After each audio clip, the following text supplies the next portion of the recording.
कैसी कट रही है जिंदगी। स्वागत है मेरी चैनल की एक और वीडियो में। अब कल मैं भी तुम्हारी तरह ही इंस्टाग्राम पर रील्स देखते देखते उबासियां मार रहा था। तभी मुझे याद आया कि मेरा तो एक यूट्यूब चैनल भी है जिसपे 6 महीने से वीडियो ही नहीं डाली। तभी मेरे मन में ख्याल आया कि जो रील सामने है शुरुआत उसी से की जाए। सामने मेरे मोहल्ले में बहुत हल्ला होने लगता है, तब जाकर पता चलता है कि धर्मेंद्र जी का बेटा एक लड़की से शादी करा है जो 18 साल की भी नहीं हुई है। हाँ, अगर तुम इस आंटी को नहीं पहचान पा रहे तो मुझे मेरा काम करने दो। इसके पेज का नाम है हिलारियस फूड ब्लॉग, जिसपे 157 के फॉलोअर्स हैं। क्रेव वर्दी food story Patna and Jhansi, YouTube 100 के प्लस। अब आज की इस वीडियो में हम इन्हीं को अपना दुखड़ा गाते और खाना पकाते हुए देखने वाले हैं।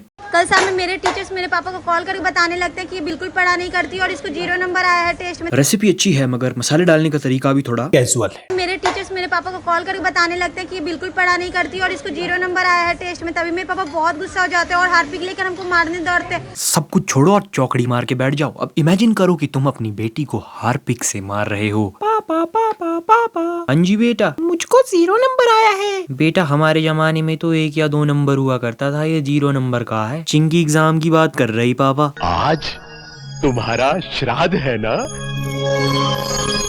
श्राद्ध। कल रात में मेरे घर का लाइट कट जाता है और रात भर मेरे घर में लाइट नहीं आता है। तभी मेरी मम्मी बोलती है जाकर मोमबत्ती जलाओ। तभी हम लोग मोमबत्ती जलाते हैं और मेरी छोटी वाली बहन बहुत ज्यादा डर जाती है। मोमबत्ती जलाने से छोटी बहन कैसे डर जाती है? और या फिर इसने मोमबत्ती की जगह किसी और की बत्ती जला दी। मेरे घर का लाइट कट जाता है और रात भर मेरे घर में लाइट नहीं आता है। तभी मेरी मम्मी बोलती है जाकर मोमबत्ती जलाओ। वो सब छोड़ दे, तू मुझे ये बता तेरी मम्मी रात को ऐसा कौन सा काम कर रही थी जो उन्होंने तुझे मोमबत्ती जलाने के लिए कहा? तभी हम लोग मोमबत्ती जलाते हैं और मेरी छोटी वाली बहन बहुत ज्यादा डर जाती है। तभी अचानक रात के 2 बजे काफी तेज कोई गेट बजाने लगता है। मेरी मम्मी डरते डरते जाकर खोलती है। तब पता चलता है ये तो सलमान खान है, उनका गाड़ी खराब हो गया था। भैया सलमान खान की गाड़ी खराब होने का मतलब है कि रास्ते में सोए गरीबों के हालचाल पूछने पड़ेंगे सुबह, क्योंकि भाई है सम नाइस ड्राइविंग स्किल्स। रात में मेरे मम्मी पापा में बहुत ज्यादा झगड़ा होता है और मेरे पापा मेरी मम्मी को काफी जोर से मार देते हैं और उनका चूड़ी टूट जाता है। ये देखकर मेरी बहन बहुत रोने लगती है। तुझे अपनी बहन बदलने की जरूरत है। कैसी बहन है तेरी? अभी थोड़ी देर पहले किसी ने अगरबत्ती जला दी तब रोने लगी, अब चूड़ी टूटी फिर रोने लग गई। प्रॉपर्टी में नाम लिखवाने का बहुत ही अच्छा तरीका ढूंढा है इसकी बहन ने।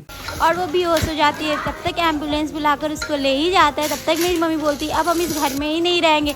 हम लोग हॉस्पिटल चले जाते हैं और वहाँ से आने के बाद पता चलता है कि मेरी मम्मी पहले गाँव जा चुकी है। यार वैसे वीडियो बनाने का ना इतना पैशन होना चाहिए। इसकी मम्मी गाँव में है और ये भी वीडियो बना रही है, और एक तरफ मैं हूँ जिसे 6 महीने बाद याद आया कि उसका कोई यूट्यूब चैनल भी है। सामने मेरे मोहल्ले में बहुत हल्ला होने लगता है, तब जाकर पता चलता है कि धर्मेंद्र जी का बेटा एक लड़की से शादी करा है जो 18 साल की भी नहीं हुई है। पर अभी तो धर्मेंद्र जी का बेटा जानवर बना फिर रहा था। 3 बीवियों के बाद भी चैन नहीं है ना उसको। अब वो सिर्फ तभी रुकेगा जब उसकी शादी इससे होगी। धर्मेंद्र जी का बेटा एक लड़की से शादी करा है जो 18 साल की भी नहीं हुई है और उसके पापा अपने बेटे को रखना बिल्कुल मना कर दिए और लड़की को घर से निकाल दिए। तभी हम लोग जाकर उनके घर में मिलने चले जाते हैं और वहाँ जाकर पता चलता है कि इन लोग में आपस में बात हो चुका और वो लड़की को रखने के लिए बिल्कुल तैयार हो चुके हैं। जब ये लोग वहाँ गए तब माने हैं वो 18 साल से कम की लड़की से शादी करवाने को। देखो भाई ऐसा है, अब तुम लोग वीडियो में बने रहो और मैं चला इन्हें घर पे इनवाइट करने के लिए। शाबाश बेटा। मेरी बुआ भागते भागते मेरे घर आ जाती है। उनका पति उनको बहुत मारा हुआ रहता है। तभी हम लोग उनको हॉस्पिटल ले जाते हैं और वहाँ से इलाज करवा के लाते हैं। वो घर पर आते बोलती है कि हमको चिकन पकौड़ा खाना। भाई बुआ अभी भी अपने पति से मार खा के आई है और इसके घर में आके डिमांड करती है कि उसे चिकन पकौड़े खाने हैं। लगता है फूफा जी की मार में कमी रह गई। और वहाँ से इलाज करवा के लाते हैं। वो घर पर आते बोलती है कि हमको चिकन पकौड़ा खाना।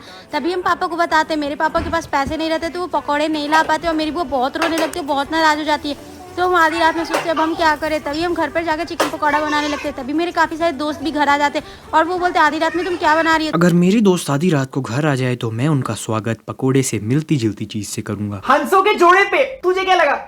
अंडे को भी चैन नहीं है। सुबह सुबह सर का एक्स्ट्रा क्लास रहता है और हम लोग चले जाते हैं। वापस लौटते तो काफ़ी जोर से भूख लगाती है। मम्मी से बोलते मम्मी खाना दे दीजिए। मम्मी खाना देती है, वो बहुत गंदा रहता है तो हम खाते नहीं, उसको फेंक देते। अगर हम जैसे आम लोगों के घर में खाना गंदा बना हो और हम उसे फेंक दे तो हमारी मम्मी हमें ही फेंक देंगी। कल मेरे मामा बहुत दिनों के बाद हम लोग को कॉल करते हैं और बोलते हैं कि हम लोग तुम्हारे घर पर आने वाले हैं। और अरे एक सेकेंड, इस वीडियो में तो कलेश है ही नहीं। कुछ समझे दया?